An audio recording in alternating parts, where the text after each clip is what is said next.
उस्ताद जी ये क्या ये तक ना इसे मैं पैर रखता सीधा बिच फिर क्या कोई पता नहीं डूंगा पानी क्या हुआ फिर मिगी जब बाकी तक नाले संगी तो वो अक्सर बचाओ बचाओ इसकी इतिहास करो तुसा ने मां प्यो कितनी मेहनत नाल तुसा पालने जनाब जाके तो छाल ओ उस्ताद जी तुसा नहीं मारनी ए उस्ताद जी काफी बड़ा डैम है बड़ा ਇਹ ਬੰਦਾ ਕੋਈ ਲੱਥਾ ਜੀ ਪਾਣੀਏ ਤੋਂ ਜਿਹੜੀ ਡੈਮ ਹੈ ਮੈਂ ਸੁਣਿਆ ਇਹ ਖੂਨੀ ਡੈਮ ਹੈ हाँ जी अस्सलाम वालेकुम जियो पटवार टीवी ने रंग जफरान करेजी दे अजरफ ख्याम ने संग दोस्तों उस्ताद और जो जनाब खुआई सी कोई फिर गया टुर गया निज़ाम थोड़ा अगे पीछे ज़रा माहौल चेंज कर गया ना खान पीन तो बहुत हो गया अज इंजॉय वाला तुसें दसने कोई पॉइंट भी दसिया इंजॉय वाला उस्ताद जी हाँ जी अज कुत्थै चलना लोकें क्या दसना माड़ा दिल है एक तो कोई लोगों की कोई अवेयरनेस पैगाम भी दईए ਜਿਹੜੇ ਸਾਡੇ ਨੌਜਵਾਨ ਨਸਲ ਹੈ ਉਹਨਾਂ ਕੀ ਤੇ ਨਾਲੇ ਥੋੜਾ ਜਿਹਾ ਆਪਣਾ ਸੈਰ ਸਪਾਟਾ ਹੋ ਗਿਆ ਸੀ ਇੱਧਰ ਕਿਆ ਕਹਿੰਦਾ ਫਲੀਨਾ ਡੈਮ ਬੜਾ ਮਸ਼ਹੂਰ ਹੈ ਠੀਕ ਹੈ ਉੱਥੇ ਜੁਲਨੇ ਰਸਤਾ ਵੀ ਦੱਸੋ ਰਸਤਾ ਬਸ ਹੈ ਦੂਰ ਅੱਛੋ ਨਾ ਜੀ ਸਿੱਧੇ ਮੰਦਰੇ ਤੋਂ ਅੱਛੋ ਤੇ ਗੌਸੀਆ ਚੌਕ ਸਿੱਧੇ ਇੱਧਰ ਤੇ ਜੇ ਕੁਝ ਸਾਨੂੰ ਸਿੱਧੇ ਲਵੋ ਸਰਵ ਸ਼ਹੀਦ ਕਾਲਜ ਕੋ ਲਵੋ ਮੰਦਰੇ ਵਿੱਚੋਂ ਨਿਕਲੀ ਕੇ ਸਿੱਧੇ ਜਨਾਬ ਇੱਥੇ ਅੱਛੀ ਇੱਧਰ ਅੰਦਰ ਇਹ ਉਹ ਮੇਜਰ ਨਵਾਜ਼ ਕ੍ਰਿਸ਼ੀ ਸ਼ਹੀਦ ਰੋਡ ਹੈ ਉਸੇ ਦੀ ਇਧਰ ਉਹ ਇਹ ਨਾ ਪਾ ਕੇ ਸੋਹਣਾ ਕਰਕੇ ਅੱਗੇ ਫਿਰ ਇਹ ਰਾਹ ਪਾਰ ਕਲਰ ਚੜੀ ਜਾਣਾ 5 ਮਿੰਟਾਂ ਬਾਅਦ ਲਾ ਲਾ ਜੋਲਿਆਂ ਜੀ ਅੱਗੇ ਤੇ ਬਾਕੀ ਦੱਸਣੇ ਆ ਤੁਸੀਂ ਰਹਿਸੋ ਨਾਲ ਕਰਸੋ ਇੰਜੋਏ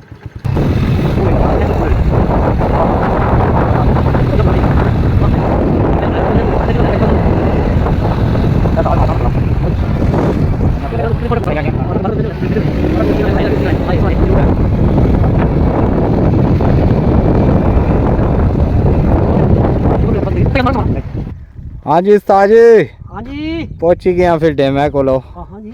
सूरज सामने तक हो ना कोल क्या पहुंच गए डैम ऊपर आ रहे हैं ना ऊपर हाँ ये बुन सीढ़ियां ले सा जनाब हाँ हाँ ते लो जी माशाल्लाह बड़ा प्यारा व्यू है जी बड़ा डैम है जी उस्ताद जी ध्यान नाल इधर एक और ही गल आखसा अपने जनाब चाहने वाले की ते बाकी जड़े इसनी केयर पे करने जनाब ये जितना इंतजाम करने उन्हें अगे आखसा रिक्वेस्ट भी करदा ये तको ना जनाब साइडा नाल ये सब टुटे हुए कोई बंदे की सेफ्टी कोई नहीं था ऐ जिस तरह पैप लगे इधर ही अगर ले जान तो काफ़ी सारा बेहतर हो जाना एक पिकनिक पॉइंट भी है साजी ये बुनी पानी है हाँ जी ये बस वहाँ से लगे ना अच्छा इस तरह गल कि तकने सारे की पैगाम देसा इतने अस साढ़ा अज खास मकसद सी क्योंकि बारिशों का मौसम जेह्ड़े वो शुरू होए सामन पादर भी अछना पाया तो साढ़ी जी नौजवान नस्ल है जेह्ड़े जाकत शाकत है वो जनाब सैर सपाटे से जाने मुख्तलिफ डैमां पर मुख्तलिफ मतलब है जेह्ड़ा पिछा पॉइंट बने उन्होंने पर वो उत्थे फिर नहाने शाने ठीक है जी बेशक ना हो मगर एहतियात जी है वो बहुत जरूरी है तो अज तुसें ये पैगाम देने मारो अस इत्थे आए इस फलीना डैम पर कि हर बंदे ने दिल करना जी गर्मी होवे या अपना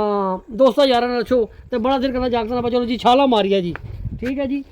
वो आने जागत वाले छाल ओ साजी तुसा नहीं मारनी ए साजी तुसा नहीं मारनी नहीं मैं दसा ना ना ना ना ना वो फिर छाला मारने नहाने ना जी जिसलै तो वो ये जरूरी नहीं होना पर एक जाई पानी थोड़ा है अग्गे जो थोड़े चले किश ने जवान खून होना तो जोश आ जाना बच्चियां की जनाब तो वो फिर अग्गे डूंगे पानी चले जाने तो अल्लाह पाक सारे के अपनी हिफाजत च रखन तो वो फिर बड़े हादसे होए इस तरह ने तो फिर बाकी जिला एक जाना उसकी बचाने ऐसे जो नाल दो गए होने उन्होंने भी ये दिल करना थोड़ा इसकी बचाओ क्योंकि उत्थे फिर क्या पानी ज़्यादा डूंगा होना तो एहतियाती तदबीर तो फिर होनी ना कोई नहीं माड़े साहब है साजी कोई लोटा चाहिए जाना साइडा ने बेच जाना तो नहाई कि ना ये तो बहुत सोहनी गल है नहाना ही है यारा नहीं तो जी पेतले पानी पे ना होना जी साइडा ना रही वो पत्थर कोल ठीक है ए हुन मैं तुझे दसना ना जी पत्थर बहुत आराम नाल पैर तको बट्टा जेड़ा टिका पत्थर पैर मजबूत है तिलकना शिरकना तो नहीं स्लिप शिप तो नहीं करना सारा बंदा सीधा होना पैर शर सीधे होने कोई पता नहीं होना इससे बड़े हादसात होए ये जेड़ी डैम है मैं सुनया ये खूनी डैम है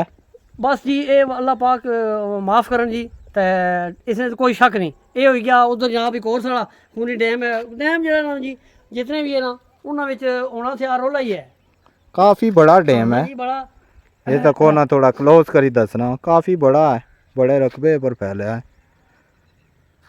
ਮਾੜੇ ਕੀ ਤੇ ਸਾਜੀ ਡਰ ਲੱਗਣਾ ਪਿਆ ਇੱਥੋਂ ਹੀ। ਇਹ ਗੱਲ ਹੈ ਇਸਾਂ ਦਾ ਸਾਡੇ ਕੋਲ ਉਹ ਗਾਉਂ ਡੈਮ ਹੈ ਉਹ ਬੜਾ ਖੂਨੀ ਹੈ ਜੀ, ਅੱਲਾਹ ਪਾਕ ਮਾਫੀ ਦੇਣ। ਇਸਾਂ ਦਾ ਡੂੰਘੀ ਡੈਮ ਹੀ ਹੈ ਮगर एहतियात करो जी। आज ये पैगाम है ऐ तो क्या सी आओ कैमरा मारो हमारा ओ कोई फैमिलियां ऐसी भी हैं, ठीक है जी। ये ओ क्या है पता नहीं कैमरे नजर आ रहे या नहीं। हाँ वो वैसे दसने ना साढ़े मकसद सी फैमिली ते अछनियां इस बच्चे नाल होने, ठीक है जी। उन्होंने एहतियात करो, बच्चे अपने ਲਈ पैने बड़े अपने ਲਈ पैने तो एहतियात बड़ी जरूरी है। बस कोने पे अगर बह क्या कोई नाने शाने प्रोग्राम बच्चे करन जो जवान है तो वो पे करन। उस्ताद जी ये क्या गन जी है, ये क्या है? मिचान लगा इसकी ए उस्ताद जी ये क्या होना पिया? ये क्या है? तो ये कोई सिस्टम लाया ने बूंद पानी भी है ऐ सांचे जे लगे कोई ये लगना पानी आगे पीछे करने का पानी कट वध को करने कोई जे कोई नाम होसी ना ऐ ते कोई वाकई गल सही है। थे उधरों साइडां नाल लई जाना ग्रिलां जियां हां वो जियां हिफाजती ते ये बड़ा निजाम बनी सकदा। ये नाल जनाब साड़ी गल नोट कर सो जेड़ा कोई आले अदारे जेड़ा इसकी मॉनिटर पे करने ओ गौर कर सो। ये जरूरी है जनाब क्योंकि इत्थे किसी टाइम इयां लंघने भी कोई बच्चा एक दूए शरारत करी सकना ते इतिहास जरूरी है। ये पत्थर जनाब उस्ताद जी ये भी बड़े गड़बड़ होए। ए देखो ना, ये देखो ए देखो ना ये सारा पट के पट्टा पट्टन पे होना थोड़ी थोड़ी सी मरम्मत होनी ना बना जी नालो नाल ये पत्थर ही देखो ना गड़बड़ होए ना। देखो ना जी ए देखो ना जी ऐसा बल्कि इस पासे मैं तो दसना है कि जाके जेडे नहाने शौकीन होने पौने ऐसे पे नहाना जी। हाँ ये देखो ना ये पत्थर जेड़ा स्लिपे होने हुण गड़बड़ पे होने चाहिए ना कि इस ना कि नालों नाल सेट किया जाए हैं जी। ये देखो ना खराब है होना ना सिस्टम फिर रुड़ने ना ही खतरा होना। ए देखो जी ग्रेसी जी ए तै लोटा रखो सटो पर ना हो रजी के ए हुन अगला जो बट्टा आ ये देखो ना इसे मैं पैर रखसा सीधा विच फिर क्या कोई पता डूंगा पानी कहवा फिर मिगी जब बाकी तक नाले संगी तो वो अक्सर बचाओ बचाओ इसकी तो अल्लाह पाक सारे के अपनी हिफाजत रखन। ये बड़ा जरूरी पैगाम सी जी मतलब गर्मी दूर करने का काम दुआ होया हुआ है जी। बिल्कुल है साढ़े की बड़ा दिल करना नहाने ना नहीं है पर जान आने प्यारी है। ये तो को जी ये जरूरी है जी उस्ताद जी। ये वाला बटे जड़े ना स्लिप होने खराब पे होने इन्ना की जनाब फौरी तौर पर मरम्मत किया जाए। साड़ी ये अपील भी है तो बाकी नौजवाना का रिक्वेस्ट भी है एहतियात करो। तुसाने माँ प्यो कितनी मेहनत ना तुसें पालने जनाब ते जिंदगी बहुत प्यारी है जी। ये सा जी इधर तक हो ना कुछ छाल मारन लियो मैं कह रही दसा तकने लगी ए तो कोई एहतियात में बनवाए ना इस पहले जे बने पानी निकलने लगी पानी जी लेवर होना उड़ा निकलने करने सारे वो तो ऊपर ही वो दीवार उठे भी ना। हां ये मरम्मत ना कर सन तो काम खराब है ना फिर पट्टे लगे थले पत्थर लगे वो बंदे लोहे तारा नाल होने अच्छा जाली जी लगी होनी ठीक है ए बोन जी वो नहीं हलने तो इस सारे की हिफाजत की जाए। तो एक और भी है कि इतना हल्का फुल्का अगर कोई पिकनिक पॉइंट बना देता जाए ना जनाब थोड़ा थोड़ा फैमिली अच्छी भी है ना लोग अच्छे तो मतलब इस साइड कोई छतरियां लाई देड़न कोई बहने ना कोई होटल छोटा मोटा सिस्टम ही कुछ इजाजत देन करी देड़न हां तो जेडे मुतलका इदारे भी इस डैम ने मुतलका जेडा मैं कमाया सुन ओ जगह अलाट करन ना जी उन्हें करन जी उन्ना की इनकम ही शुरू होई पे ते हिफाजत है सारे जेडे इस नाने नु कि जनाब एहतियात नाल नाने जेडा ओ दस देना जी। मैं तो ये आखसा गुजर खान ही माड़े ख्याल विच 3-4 डैम है हाँ जी उसे पर कोई गौर फिकर नहीं किया जा रहा। कोई नहीं पिकनिक पॉइंट ही खास को नहीं गुजर खान विच ये जा पिंडी से बाद है तो लोग तक ना आला सतह पर ही वो एकदम करन अपने मतलब मुफाद दा सारे काम करे ना जी। कई होने उन्हां जी बड़े जी आ ठेके किदे ने जी किदे होने ने ना तो यार कम ठेके अगर किदे ने तो लोगों की जान जी उस वधिक कोई चीज़ नहीं प्यारी। तुम अपनी जनाब पिकनिक पॉइंट बनाओ उन्होंने सेफ्टी का बंदोबस्त करो बंदा ही कोई नहीं होना टाइम पर फिश फार्म सिस्टम भी ठेके पर दे सकने बड़ी इनकम मुल्क ते भी हो जानी तो पिकनिक पॉइंट भी बनी जाना क्यों जी साजी ये गल ए तो कोई पीछे मारे तुसी दिसना उसी फैमिलियां आ गई ना जी फैमिलियां दिसनी पियां ओ मतलब है कि इथे लोग अच्छे ने ना ठीक है वैसे गाली इथे पानी अच्छी तकने फिलहाल तो पानी ही है होना चाहिए ना सिस्टम बाकी भी जगह तो बड़ी प्यारी है क्या पीछे तक हो ना तको जी इस डैम में अपने दूर से अंदर ऐसे पॉइंट बनी है ए बहने खले जगह है कुर्सियां लगी और छतरियां जो लगी वो केड़ा आजकल पैसे लबड़ी एक गल है सरकार ना कम बढ़ना ना कि अलाटमेंट करन किराए पर अगे जगह देन लोकां ही लोग सब हर चीज बनाना जी नाले इसी हिफाजत पे ही होसी ते नाले लोग जान बचती ओ कोई लत्था है ना पानी विचो हां ओ जरा क्या मामला है बंदा कोई लत्था जी पानी है तो नहाने ते वो नहाने ते गया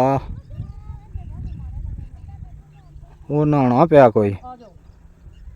तो असा दिल है हूँ कुछ अगे पिछे निकल गया है। बड़ा प्यारा पॉइंट है अच्छो तो इतिहाद नाल जी। अज असा काफ़ी साड़ी रिक्वेस्ट भी की तो उम्मीद है साह जी उम्मीद रखनी चाहिए ना क्यों नहीं है जी। आओ तो कोई एक जना से हुन दो नान लई पे हाँ देख देखा तुसा वाली गल ਉਹ ਕੰਮ ਨਾ ਇਤਿਹਾਸ ਬੜੀ ਜ਼ਰੂਰੀ ਹੈ क्योंकि तेन पता नहीं होना कि डूंगी जगह है केड़ी। ਕਿਹੜਾ ਪਤਾ ਹੋਣਾ हाँ क्योंकि टोए भी होने हैं ਜਨਾਬ ਕਈਆਂ ਜਾਈ ਵਿੱਚ ਦਰਖਤ ਲੱਗੇ ਹੋਣੇ ਹਾਂ। ਪਾਣੀ ਵੀ ਤਾਂ ਨਹੀਂ ਨਾ ਦਿਸਣੇ ਉਹ ਫਿਰ ਬੜਾ ਜਿਹੜਾ ਨਾ ਮਸਲਾ ਬਣਨਾ ये गल है ये गल है। ठीक है संगियो बेलियो जिंदगी रही तो इंशाल्लाह किसी और मौके पर किसी और जगह उस्ताद शकीर हाजिर हसन अल्लाह सुनने वाला है।